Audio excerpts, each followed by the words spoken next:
semuanya ini yang kita alami, kita terima, kita sadar dan kita tahu adalah kebaikan Tuhan yang luar biasa dan setiap hidup kita. Nah, Bapak Ibu Saudara, hari ini kita akan masuk dalam firman Tuhan yang menjadi milik kita, kepunyaan kita, yang terambil di dalam perjanjian lama. Perjanjian lama yaitu Amsal 3 ayat 5 sampai 8. Amsal 3 ayat 5 sampai 8. Firman Tuhan ini kita sangat familiar, bahkan sangat sering kita dengarkan, dibawakan oleh pelayan Tuhan. Namun hari ini diulang lagi di tengah-tengah persekutuan kita ini. Amsal 3 ayat 5 sampai 8. Bapak Ibu Saudaraku, kita akan sama-sama membaca firman Tuhan ini supaya kita semua dapat diberkati. Haleluya. Kalau sudah ditemukan, katakan amin. Kita akan baca firman ketiga, 1, 2, 3. Percayalah kepada Tuhan dengan segenap hatimu dan jangan bersandar kepada pengetahuanmu sendiri. Akulah dia dalam segala waktumu, maka dia akan meluruskan jalanmu. Janganlah engkau mengatur dirimu sendiri juga. Takutlah akan Tuhan dan jauhilah kejahatan. Itulah yang akan menyembuhkan tubuhmu dan menyegarkan tulang-tulangmu. Puji Tuhan. Bapak Ibu Saudaraku, firman Tuhan ini adalah yang dituliskan oleh pengkhotbah, adalah Raja Salomo, di mana firman ini menjelaskan supaya kita percaya kepada Tuhan, supaya kita mengakui Tuhan, dan supaya kita jangan menganggap kita bijak, tapi kita mau takut kepada Dia. Nah, Bapak Ibu Saudara, percaya atau tidak, rahasia hidup kuat maka tidak diukur oleh fisiknya.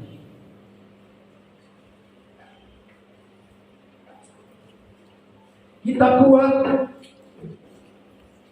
tidak diukur dengan fisik kita.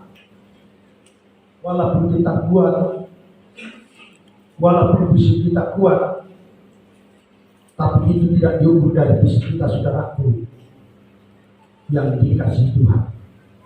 Tetapi juga diukur oleh mental dan kerohanian. Maka banyak orang yang kuat secara mental, namun lemah secara rohani. Ada orang kuat secara rohani, tapi mental tapi lemah secara mental. Namun saudara yang dikasih Tuhan, ini ada saling keterkaitan. Tidak bisa dipisahkan antara satu dengan yang lain. Sehingga Tuhan pernah berkata, jika engkau berdoa dengan melalui roh, kamu juga akan berdoa dengan fisik. Maka itu tidak bisa dipisahkan, Bapak Ibu, saudaraku yang dikasih Tuhan. Nah, firman Tuhan ini mengingatkan kepada kita supaya kita tetap kuat di dalam Tuhan, supaya kita kuat di dalam Yesus, supaya kita kuat di dalam Juru Selamat. Kalau fisik kita tidak akan mampu, kalau kepintaran kita tidak akan mampu, tapi kita dapat kuat, saudaraku, hanya di dalam Tuhan, hanya di dalam Yesus. Tanpa Dia satu-satunya kita tidak akan mampu, Bapak Ibu Saudara. Sebab kenapa? Sebab manusia itu ada keterbatasan. Sebab manusia itu ada limit. Maka manusia tidak selamanya kekal, tidak selamanya hidup. Tapi manusia itu akan mengalami suatu kemerosotan dari sehari ke sehari. Bapak Ibu Saudaraku yang dikasihi. Nah, bagaimanapun kekuatan fisik, mental, kerohanian merupakan hal yang saling berkaitan antara satu dengan yang lain. Tidak cukup kepada Tuhan, oh saya kuat rohani, tapi mental kita, fisik kita lemah. Tidak bisa, saudara. Tidak cukup, saudara. Misalkan saya lumpuh, tidak bisa kemana-mana. Walaupun rohani saya kuat, maka saya tidak akan bisa kemana-mana. Artinya Bapak Saudaraku, saya bisa berkhotbah harus diangkat seseorang, harus dikopung seseorang, bahkan naik mimbar pun tak bisa. Maka firman Tuhan mengingatkan saudaraku supaya kita kuat harus di dalam Tuhan. Maka ketiga hal itu saudaraku harus kita miliki di dalam setiap hidup kita supaya kita mampu dan dapat berjalan bersama-sama Tuhan di akhir zaman ini. Haleluya. Semua dan itu ketiga hal ini akan berjalan di tengah gereja kita. Bapak Ibu Saudaraku, tidak cukup hanya diberitakan dengan firman Tuhan. Harus didukung dengan keperluan-keperluan kesana. Memberitakan firman Tuhan itu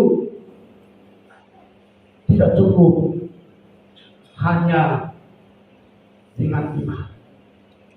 Harus didukung dengan materi. Sebab itu harus bisa diselenggarakan. Saudara-saudaraku yang dikasihi Tuhan. Sebab itu adalah ada keterkaitan antara satu dengan yang lain.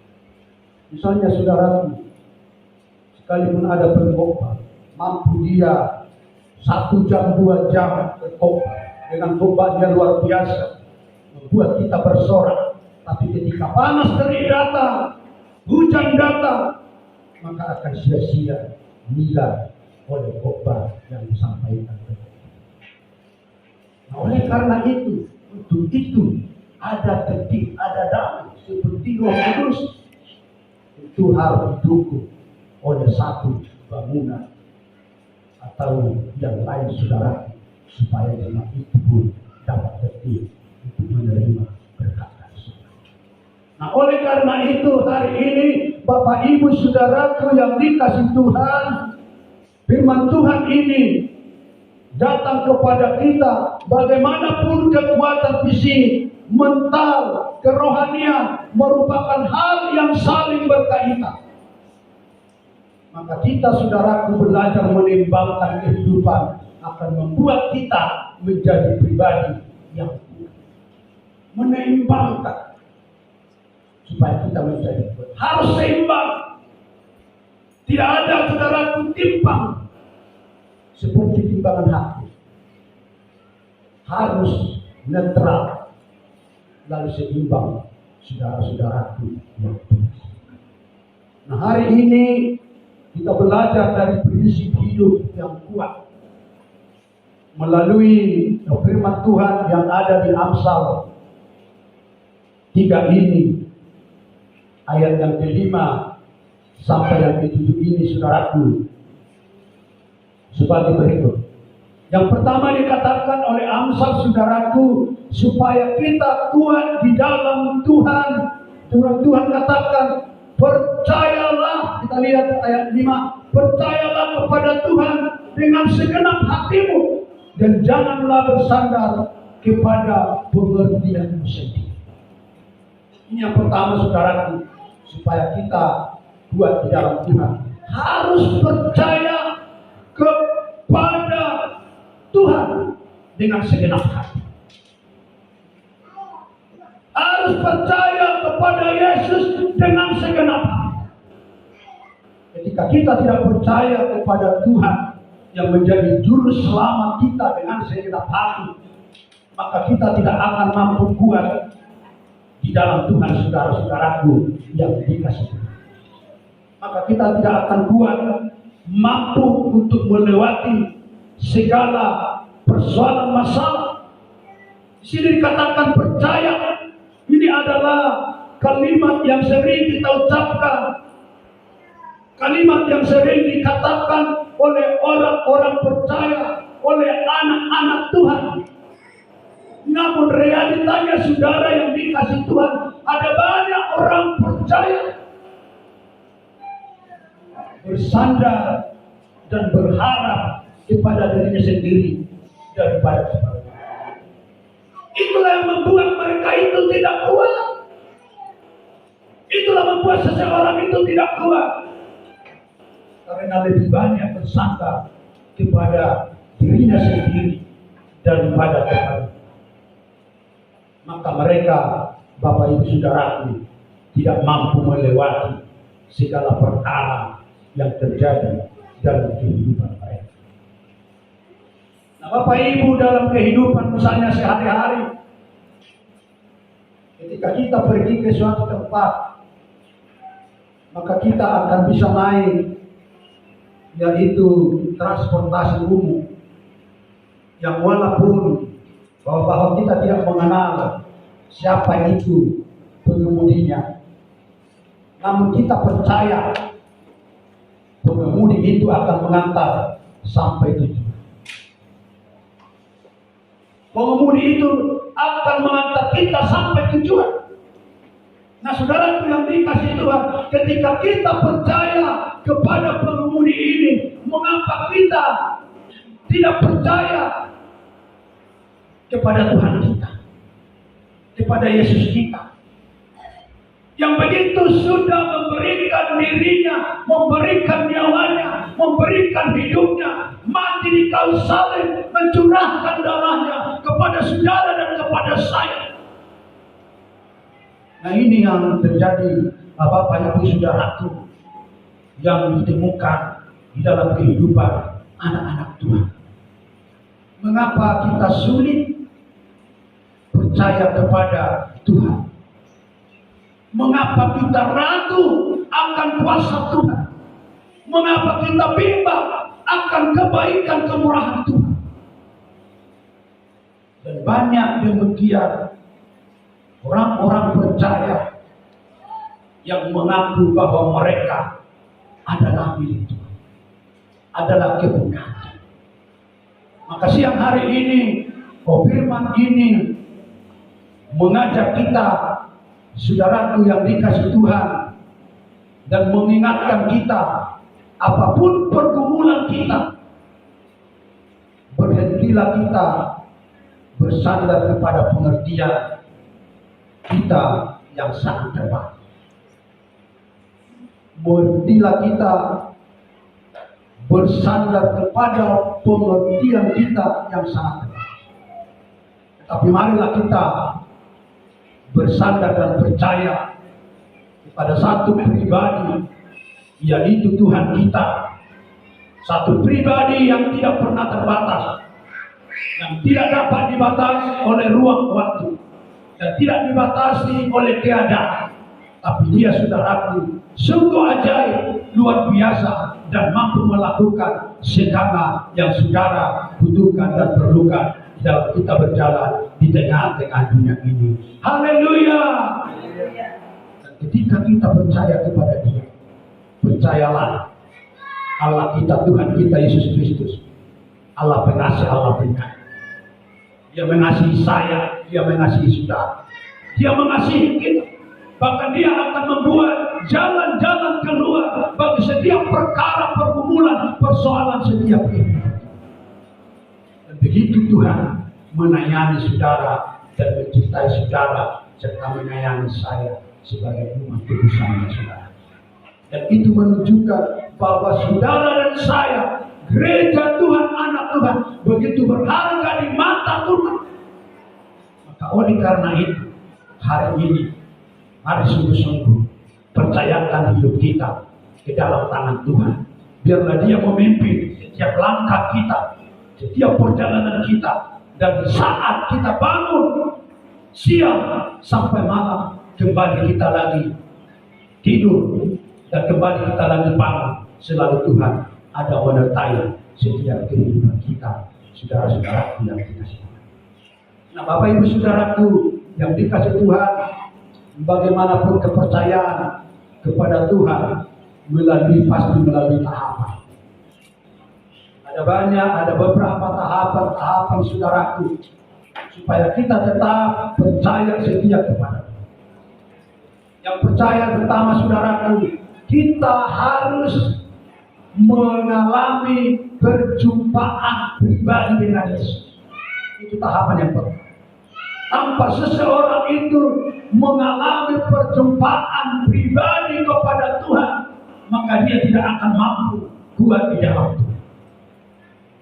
Harus mengalami perjumpaan pribadi dengan Tuhan. Artinya itu bisa berdoa, bisa beribadah, bisa membaca firman, bisa memberikan persembahan, dan itu tidak boleh kita abaikan.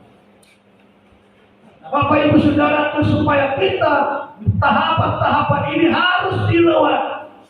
Siapapun mereka yang sudah menjadi anak-anak Tuhan, supaya hidupnya tetap kuat di dalam Tuhan, harus melalui tahapan-tahapan. Yang pertama tadi saya katakan, harus mengalami perjumpaan pribadi. Ketika dia mengalami perjumpaan pribadi dengan Tuhan, maka otomatis dia akan mencintai Tuhan. Mustahil orang berkata, aku mengasihi Tuhan dengan segenap jiwaku, dengan segenap pikiranku, ketika dia tidak pernah mengalami perjumpaan dengan Tuhan. Mungkin orang berkata itu mereka itu adalah Kristen KTP. Oleh karena itu, kita harus memiliki atau mengalami perjumpaan pribadi dengan Tuhan. Maka kita dapat berkata dalam kata kita hidup kita, apapun yang terjadi Tuhan, karena aku sudah mengalami perjumpaan dengan Engkau. Engkau begitu luar biasa, ajaib, heran, maha perkasa, maha agung, mampu sanggup menolong pribadiku, mampu sanggup menolong keluargaku. Apapun yang kami alami, Tuhan ada selalu bersama-sama dengan kami. Haleluya. Itu yang dikatakan seseorang yang sudah mengalami perjumpaan dengan Tuhan. Maka dia, saudaraku, dia merasa rugi ketika dia tidak beribadah kepada Tuhan. Dia merasa rugi ketika dia tidak membaca firman Tuhan. Dia merasa rugi ketika dia tidak memberikan persembahan kepada Tuhan. Dia merasa rugi ketika dia tidak berbuat kepada Tuhan. Nah, oleh karena itu Bapak Ibu Saudara yang dikasihi Tuhan, renungkan firman ini. 1 bulan 4 kali hari ini. Ketika 1 kali kita datang, pasti kita akan merasa rugi. Itu akan dicatat malaikat-malaikat, kecuali ada pekerjaan kita khusus. Kalau kita di rumah dengan alasan lain, dengan kata lain, kami ada kegiatan di sana, itu menartikan saudaraku bahwa kita melupakan Tuhan. Nah, oleh karena itu hari ini, firman ini, orang yang mengalami perjumpaan dengan Tuhan, dia merasa rugi ketika tidak beribadah. Dia merasa rugi ketika tidak berdoa. Dia merasa rugi ketika tidak membaca firman Tuhan. Dia tidak merasa rugi. Dia merasa rugi ketika tidak memberi persembahan kepada Dia. Persembahan ini ada lewat pujian. Persembahan ini ada lewat materi. Maka oleh karena itu saudaraku, jangan sungkan-sungkan memberi persembahan kepada Tuhan. Sebab itu firman Tuhan berkata, ketika kita memberi persembahan kepada Tuhan, ketika kita memberi ibadah kepada Tuhan, bahkan kita memberi pertolongan bagi orang lain, firman Tuhan berkata bahwa itu adalah sedang mengutangi Tuhan. Luar biasa firman Tuhan ini. Mengutangi Tuhan. Apa hak kita sebenarnya mengutangi Tuhan? Kita ini adalah dikatakan bagaikan sapu, saudara. Yang di tempat sebenarnya kita adalah hanya harus ditaruh di tempat yang kotor, yang hina, yang menjijikkan. Tapi oleh karena anugerah Tuhan, kebaikan Tuhan, Dia angkat saudara, Dia angkat saya. Dia ubah saudara menjadi ciptaan baru, menjadi anak Allah yang berkenan kepada Tuhan. Bahkan lebih daripada itu, kita dijanjikan akan memperoleh warisan kerajaan surga, mahkota kehidupan yang kekal, yang tidak ada tangis, yang tidak ada derita, yang ada tidak ada kesusahan, tidak ada lemah. Nah, hari ini Bapak Ibu Saudaraku yang dikasih Tuhan, mari kita harus mengalami kehidupan pribadi kepada kita. Yang kedua, saudaraku, tahapan kedua, kita diuji oleh waktu. Diuji oleh waktu. Namanya kalau diuji oleh waktu, di sana harus ada ketabahan, di sana ada kesabaran, di sana harus ada kesetiaan. Kita lihat seperti Ayub, kita lihat seperti Nuh, kita lihat seperti Musa, kita lihat seperti Yusuf. Mereka diuji dengan waktu. Lalu mereka, saudaraku, semakin sempurna, semakin berkenan kepada Tuhan. Sebab waktu yang begitu lama mereka lewati dengan kuat di dalam Tuhan. Bukan dengan pribadinya sendiri, tapi mereka kuat di dalam Tuhan. Macam si Nuh, macam si Ayub, diuji dengan waktu, saudara-saudara yang dikasih. Oleh karena itu hari ini firman Tuhan ini mengajak kepada kita, mengingatkan kepada kita supaya kita percaya kepada Tuhan dengan segenap hati, jangan separuh-separuh, saudara. Tapi sekali kita sudah terima Tuhan, mari kita terima Tuhan apapun yang terjadi. Sekalipun tidak dijawab doa kita, saudaraku yang dikasih Tuhan, kalau kita hanya mengharapkan supaya dijawab doa kita, sebenarnya itu, saudaraku, sungguh tidak berkenan kepada kita. Maka dalam khotbah kita beberapa bulan yang lalu, bahwa yang paling utama atau sentrisnya, saudaraku, adalah firman Allah, perintah Tuhan, bukan janji Allah, saudaraku yang dikasih. Kalau Tuhan berkata perintah, maka itu akan kesenangan Tuhan. Tetapi ketika janji Tuhan, itu akan kesenangan manusia. Maka perintah Tuhan itu adalah kesenangan Tuhan.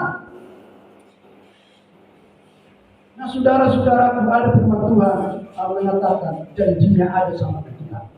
Maka dikatakan di sini dalam firman Tuhan ini. Firman Tuhan ini, saudaraku, percayalah kepada Tuhan dengan segenap hatimu dan jangan bersandar kepada pengertian sendiri. Kalau kita baca ayat-ayat yang lain, ada janji-janji Tuhan, saudaraku. Sebenarnya kita orang percaya bukan soal janji, tapi sesungguhnya soal perintah Tuhan itu. Apa yang menjadi perintah? Dan orang yang mau mengikuti perintah Tuhan itu, orang itulah sesungguhnya yang berkenan kepada Tuhan. Nah, kalau janji itu hanya sebentar. Misalnya, andai kata ada mobil saya punya satu supir pribadi. Lalu saya katakan kepada supir, saya akan berkhotbah, katakanlah itu, mau ke gereja Batu Haji Baru. Nah, di belakang kamu ada apa? Lalu supir itu katakan, itu Pak, ada kemudian. Lalu saya perintahkan saudara-saudaraku kepada dia, tetap bersihkan ini. Lalu dia akan berkata dalam hatinya, senang atau enggak dia? Mungkin dia tidak suka. Bagaimana pendeta ini siang-siang bolong gini kok disuruh membersihkan orang? Tapi bagi saya senang. Lalu saya lihat dan buat kencingkan kepada dia, supir, ketika nanti sudah siap kau bersihkan itu kaca mobil itu, bulan depan gajimu akan saya berikan 2 kali lipat. Maka dia akan senang. Nah, saudara-saudara yang dikasihi oleh Tuhan, kesenangan itu adalah perintah itu, kesenangan Tuhan. Dan itulah sebenarnya yang paling utama di dalam setiap kehidupan kita. Supaya apa, saudara? Supaya kita bisa pulang hidup. Nah, yang kedua, Bapak Ibu, saudaraku yang dikasihi Tuhan, hari ini firman Tuhan ini mengingatkan kita adalah di dalam ayat yang ke-6. Akuilah dia dalam segala lakumu, maka ia akan meluruskan jalanmu. Mengakui Tuhan dalam setiap hidup kita. Mengakui Yesus di dalam setiap hidup kita. Sebenarnya dikatakan hidup kita ini adalah mudah.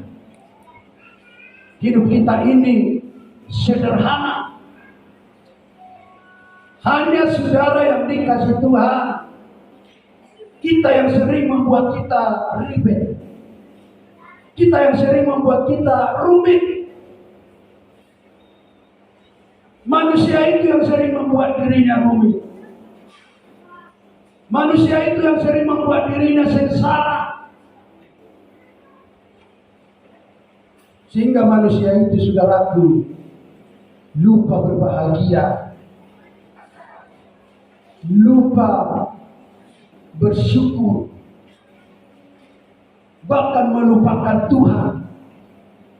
Lebih daripada itu, lupa segalanya. Karena apa? Karena manusia itu membuat rancangan-rancangannya begitu besar, begitu banyak. Maka dia tidak mampu untuk melakukan yang terbaik lagi. Saking banyaknya rencana dia, maka dia lupa berbahagia. Tahun ke tahun, bulan ke bulan, tidak pernah membawa keluarga santai-santai. Dia sibuk setiap saat, setiap waktu, setiap minggu, setiap bulan, setiap tahun melakukan kesibukannya, sehingga dia tidak pernah merasakan kebahagiaan. Lalu anak bertanya, kenapa bapaknya tidak pernah bawa kami ke kebun, atau tidak pernah bawa kami ke pameran? Nah, Bapak Ibu Saudara, ini adalah hidup ini sebenarnya. Maka kita tidak perlu bikin hidup kita rumit, memiliki rancangan yang lebih besar. Tapi biarlah kita rancangan yang seimbang dalam setiap hidup kita maupun keluarga kita. Haleluya. Supaya apa, saudara? Supaya jangan rumit. Kalau penyanyi bilang biasa-biasa saja, itu pun bisa kita lakukan. Sudah lebih baik, saudara-saudaraku yang dikasih Tuhan di dalam setiap kehidupan kita. Sehingga kita tidak melupakan kebahagiaan, sehingga kita tidak melupakan bersyukur, sehingga kita tidak melupakan Tuhan, sehingga kita tidak melupakan segala-galanya. Dan saya sadari ini, kalau banyak pekerjaan saya, banyak tugas saya, banyak yang saya kerjakan, saya lupa. Nah, saudara, saking banyak kita kerjakan kadang-kadang lupa. Yang paling penting lalu kita cari-cari macam semalam. Saya lupa yang taruh di mana stempel di gereja di Israel. Ketika datang sekretaris datang mau menempel, mau stempel undangan ini. Oh, saya lupa. Mungkin dalam 1 minggu saya paling sibuk. Ada pergi ke sana, ada pergi ke sana. Saudaraku sehingga lupa.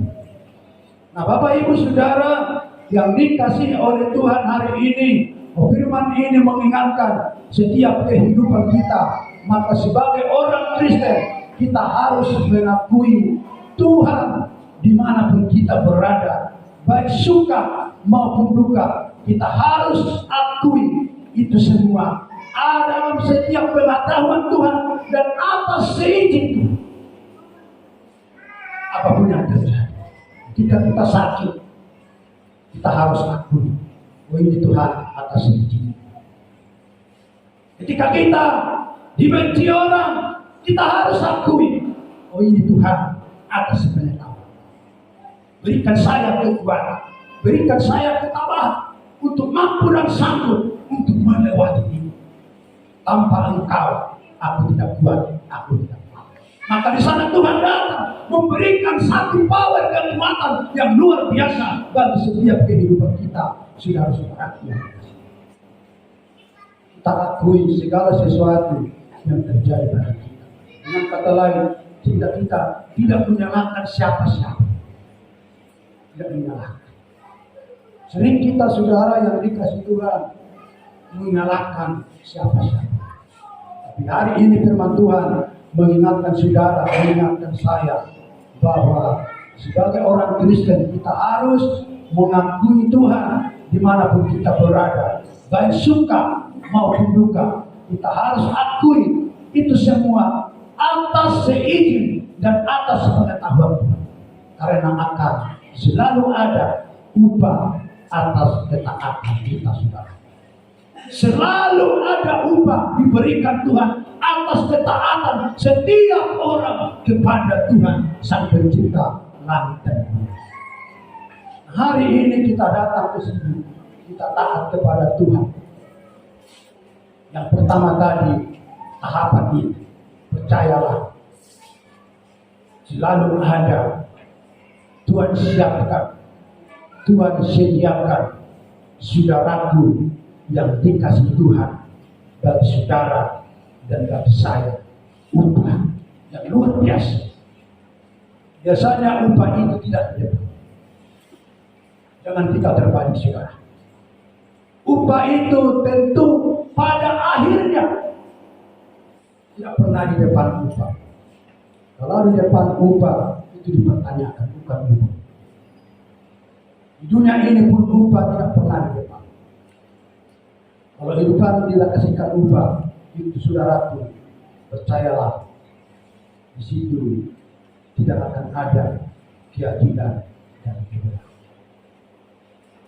Pada umumnya upah itu akan selalu kita terima pada akhirnya. Upah orang-orang Kristen, upah orang-orang percaya, maka akan kita terima ketika nanti terjadi penghakiman oleh Anak Manusia bagi setiap dunia dan setiap orang percaya. Saudara-saudara yang terkasih, maka dikatakan oleh karena itu saudara dan saya akan menerima upah pada akhirnya nanti Tuhan akan berikan. Apa itu upah, saudaraku? Adalah sebuah mahkota yang Tuhan mau berikan kepada saudara, kepada saya, kepada kita semua yang selalu taat dan setia datang kepada Tuhan setiap saat. Upah itu, saudaraku, menjadi satu pengharapan kita, menjadi pengharapan setiap anak-anak Tuhan, menjadi pengharapan setiap orang-orang percaya bahwa sesungguhnya dengan iman kita upah itu akan diberikan bagi semua hidup. Saudaraku yang dikasih oleh Tuhan, pagi hari ini mengikut Tuhan memang tidaklah semudah kita pikir. Mungkin ada penderitaan, mungkin ada salib, mungkin ada beban, mungkin ada duri-duri, mungkin ada semak belukar. Namun Bapak Ibu, saudara-saudaraku yang dikasih Tuhan, kita tidak boleh menghakimi siapapun. Tidak, kita boleh menghakimi diri kita.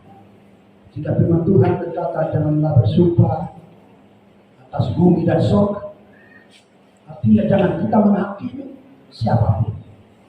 Kalaupun ada duri-duri, ada ona, ada kerikil-kerikil, mari kita tetap bersandar percaya kepada Tuhan Juru Selamat kita. Haleluya.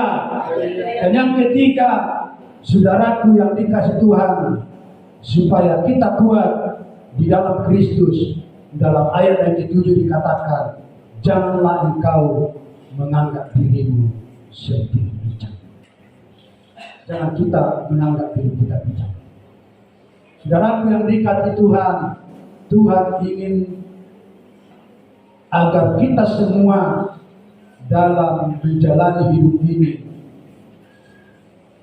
memiliki kebijakan, memiliki bijak. Dan Tuhan mau tentang, namun menganggap diri kita bijak tanpa takut akan Tuhan, itu bukanlah sikap yang tepat atau sikap yang tetap kepada Tuhan. Tuhan katakan kita harus bijak, tapi Tuhan katakan jangan kita menjadi sombong, jangan kita menjadi angkuh. Tuhan berikan itu sebuah kebijakan kepada setiap kita pribadi.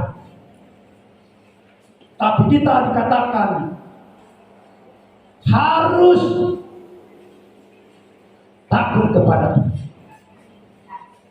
Tapi dari itu tanpa takut kepada Tuhan, maka dikatakan itu tidak tepat di mata Tuhan dan tidak berkenan sama sekali kepada Tuhan.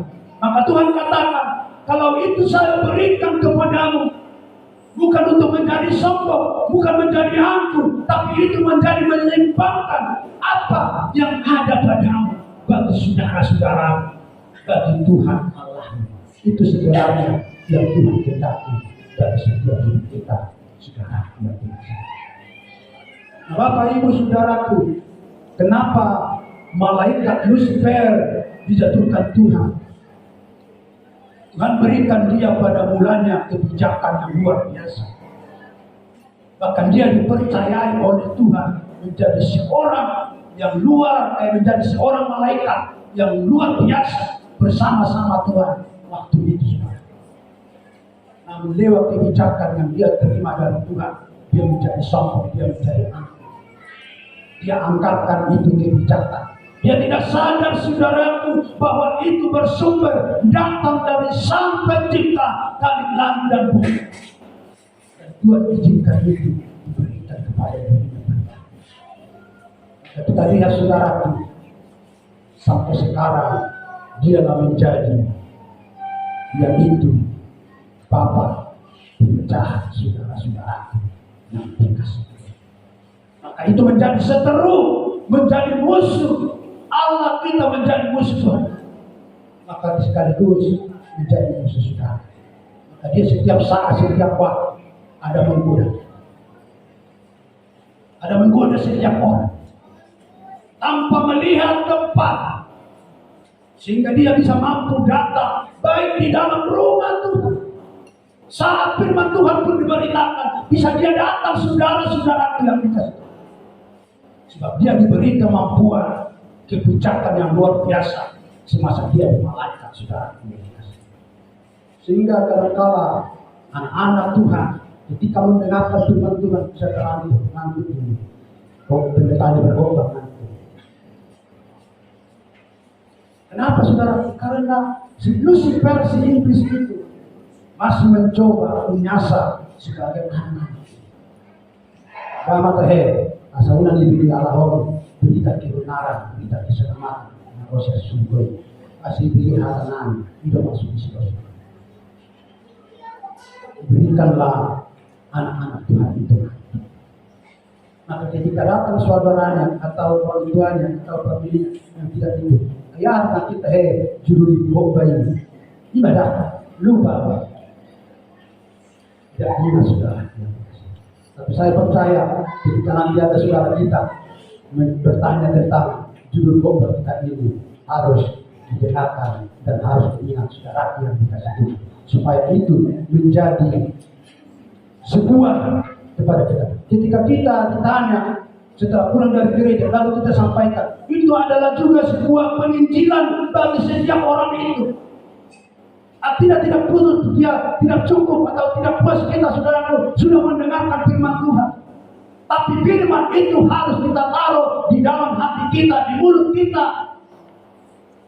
Lalu kita sampaikan nanti ke tempat lain saudaraku bagi orang-orang yang membutuhkan. Nah saudara yang dikasihi oleh Tuhan, rumah Tuhan, gereja Tuhan adalah satu tempat untuk menerima kabar baik dari sorga. Maka itu juga menjadi tanggung jawab setiap kita saudaraku untuk bisa kita sampaikan nanti kepada orang. Oleh karena itu, apa yang kami sampaikan hamba-hamba Tuhan, itu nanti kita sampaikan juga ke luar sana saudara. Sebab mungkin mereka tidak dapat kami jangkau, tapi saudara menjadi pemuridan yang bisa menyampaikan firman yang saudara dengarkan, yaitu kabar baik yang saudara dengarkan, sampaikan nanti kepada orang-orang yang belum mendengarkan, sehingga mereka terselamatkan, terbebaskan, masuk menjadi bagian kita di dalam kerajaan surga kelak nanti, saudara-saudara yang dikasihi. Makanya firman Tuhan katakan itu dalam ayat yang lain, bahwa kita tidak cukup hanya mendengar, tapi kita harus melakukan. Bukan artinya saudaraku, kita harus seperti pendeta kita. Apa yang kami sampaikan itu saudara simpan dalam hati, saudara simpan dalam otak, pikiran. Nanti saudara sampaikan itu. Sebab dalam firman Tuhan menyampaikan firman itu tidak seperti saudaraku kompa di dalam lutut. Tidak ada di sana klik subscribe lain, tidak ada. Jadi yang mulai itu sekarang berapa kita datang. Kalau semua kita nanti itu artinya saudara yang dikasih Tuhan sudah kita sampaikan nanti satu persatu, maka banyak orang yang terberkati datang kepada Tuhan. Haleluya. Nah hari ini saudara